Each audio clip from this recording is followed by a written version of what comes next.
Champions trophy শুরুর মাহেন্দ্রক্ষণ যতই এগোচ্ছে ততই বাড়ছে ভারত ক্রিকেট টিমের টেনশন। দলের সেরা পেসার জসপ্রীত বুমরা এখনও চোটমুক্ত নন। ইংল্যান্ডের বিরুদ্ধে সিরিজ থেকে ছিটকে গেছেন তিনি। 11ই ফেব্রুয়ারির মধ্যে চ্যাম্পিয়ন্স ট্রফির জন্য চূড়ান্ত দল ঘোষণা করতে হবে ভারতীয় ক্রিকেট বোর্ডকে। অথচ বুমরা বর্তমানে রয়েছেন বেঙ্গালুরুর জাতীয় ক্রিকেট একাডেমিতে।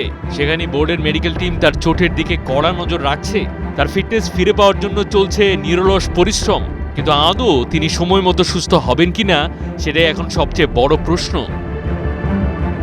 সতীর্থ রবীন্দ্র জাদেজার কাছে বুমরার ফিটনেস সম্পর্কে জানতে চাওয়া হলে তিনি বলেন, এটা আমার বিষয় নয়, মেডিকেল টিম দেখছে। আমরা আশা করব বুমরা দ্রুত ফিট হয়ে উঠবে ও খেললে আমাদের দলের শক্তি অনেকটাই বাড়বে। শুধু দলের জন্য নয়, গোটা দেশের জন্য এটা খুব ভালো হবে।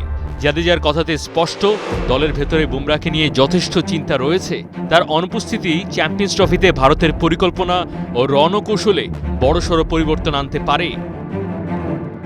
বুমরার বদলে হর্ষিত রানাকে খেলিয়ে দেখে নিচ্ছেন কোচ গৌতম গম্ভীর। যদি শেষ মুহূর্তে বুমরাকে না পাওয়া যায় তাহলে ভারতের পেস আক্রমণ নিয়ে নতুন করে ভাবতে হবে।